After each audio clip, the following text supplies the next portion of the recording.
Right ఇక బులెటిన్లో super exclusive news చూస్తున్నాం. ఒక సినీ హీరో రాజకీయ నాయకుడిగా మారటం కొత్తేమీ కాదు. కానీ తనను అభిమానించే యువతను రాజకీయ చైతన్యంతో ఒక సైన్యంగా మార్చడం మాత్రం పవన్ కళ్యాణ్కు మాత్రమే సాధ్యమైంది. ఆయన ఎక్కడికి వెళ్ళినా జెండాలు అజెండాలతో సంబంధమే లేకుండా స్వచ్ఛందంగా తరలి వస్తున్న యువతరం పవన్ కళ్యాణ్ రాజకీయ ప్రస్థానంలో తాము ఎంత కీలకమో నిరూపిస్తోంది. డబ్బున్న నాయకులే కాదు, దమ్మున్న యువత రాజకీయాల్లోనికి రావాలన్న ఆయన పిలుపు యువతలో సరికొత్త ఆలోచనలకు బీజం వేస్తోంది. ఆంధ్రప్రదేశ్లో తన సత్తా చాటిన పవన్ ఇప్పుడు తెలంగాణపై ప్రత్యేకమైన దృష్టిని సారించారు. ఇక్కడ కూడా తన అతి పెద్ద బలమైన యువతపైనే ఆయన ఆశలు పెట్టుకున్నారు. యువత అండతో తెలంగాణ రాజకీయాలలో జనసేన ఒక కీలకమైన శక్తిగా మారుతుందా?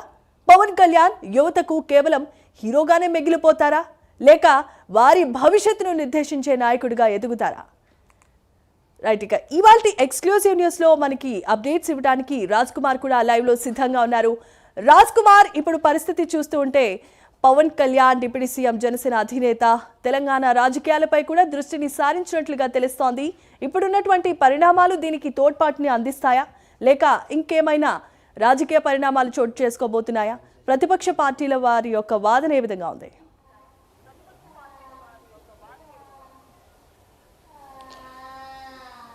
ప్రత్యేకించి జమీమా, ఆంధ్రప్రదేశ్ రాష్ట్ర ఉప ముఖ్యమంత్రి పవన్ కళ్యాణ్ ప్రత్యేకంగా ఏదైతే కొద్ది రోజుల క్రిందట టీటీడీ నిధుల ద్వారా ఏదైతే కొండగట్టు అంజన్నకి సంబంధించి ఏదైతే ఆ నిధులు కేటాయింపుతూ అక్కడ ఆలయానికి సంబంధించి కొన్ని అభివృద్ధి పనులకు ఆ నిధులు దోహదపడాలనేటువంటి విధంగా పవన్ కళ్యాణ్ తెలంగాణలో పర్యటించిన పరిస్థితి ఉంది. మరి ఈ నేపథ్యంలో అక్కడ కార్యకర్తలతోనూ అటు యువతను ప్రత్యేకంగా పవన్ కళ్యాణ్ ముచ్చటించారు. అయితే తెలంగాణకి సంబంధించి కూడా అది పోరాట పటిమ కలిగినటువంటి రాష్ట్రం. తనకు తెలంగాణ ఎప్పుడు కూడా ఒక ఉద్యమ స్ఫూర్తినిస్తుంది. ఖచ్చితంగా తెలంగాణలో ఆ ఉద్యమ స్ఫూర్తి ఉంది.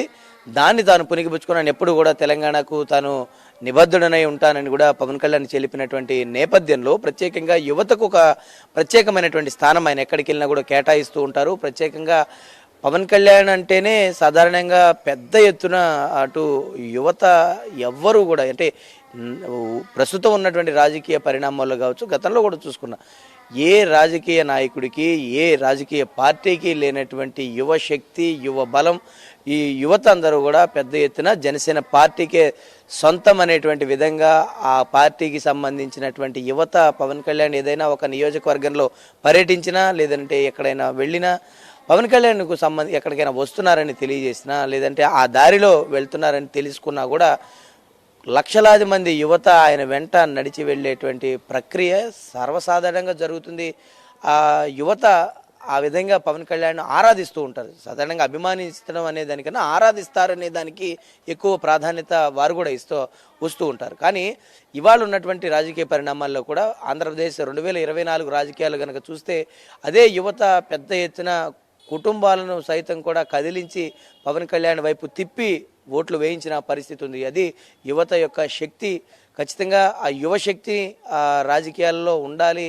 యువతను పెద్ద ఎత్తున ప్రోత్సహించాలని ఉప ముఖ్యమంత్రి పవన్ కళ్యాణ్ తీసుకున్నటువంటి నిర్ణయాలు వారి ఉపాధి కల్పన, వారి యొక్క భవిష్యత్తుకు ఏదైతే దోహదపడాలో, ప్రభుత్వం ఏ విధంగా దోహదపడాలో అన్ని విధాలుగా కూడా కృషి చేస్తామని కూడా తెలియజేసిన పరిస్థితి ఉంది. ఇక తెలంగాణ విషయంలో కూడా ఇదే విధానాన్ని పవన్ కళ్యాణ్ ఫాలో అవ్వాలని వస్తున్నారు. ఎందుకంటే సాధారణంగా ఇటు 2 తెలుగు రాష్ట్రాల్లో కూడా పవన్ కళ్యాణ్కు విశేషమైనటువంటి ప్రజాదరణ, అదేవిధంగా ఒక ఫ్యాన్ బేస్, అంటే సినిమాల్లో కూడా అంటే ఆయన సినిమాలు సాధారణంగా ఏదన్నా 1 సంవత్సరానికో లేదా 2 సంవత్సరాలకు ఒక్క సినిమా వచ్చినా కూడా విపరీతమైనటువంటి ఫ్యాన్ బేస్ ఆ సినిమాకు వస్తూ ఉంటుంది.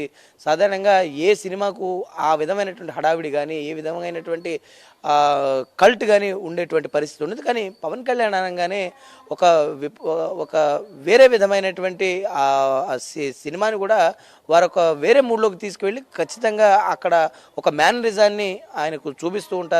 ఆ విధమైనటువంటి అభిమానాన్ని కూడా వారు చాటుకుంటూ ఉంటారు.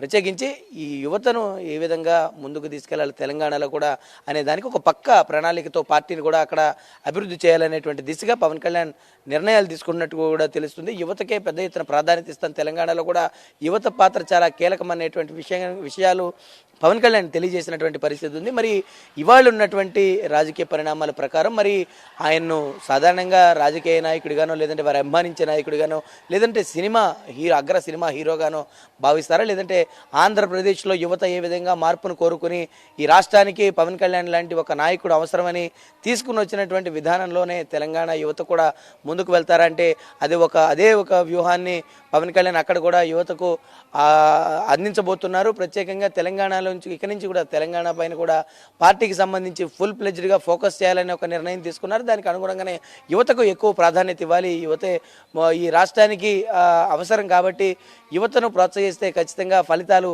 మెరుగుగా ఉంటాయని భావించినటువంటి పవన్ కళ్యాణ్ ఖచ్చితంగా యువతకు పెద్దపీట వేయాలనేటువంటి ఒక నిర్ణయం తీసుకున్నట్లు కూడా తెలుస్తుంది. అటు యువత కూడా పవన్ కళ్యాణ్ ఎప్పుడు కూడా ఒక రోల్ మోడల్గా తీసుకుంటూ ఉంటారు.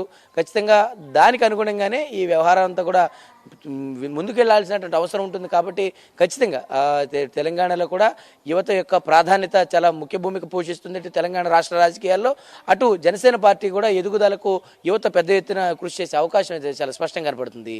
Jemimah, thanks for the updates Raj Kumar.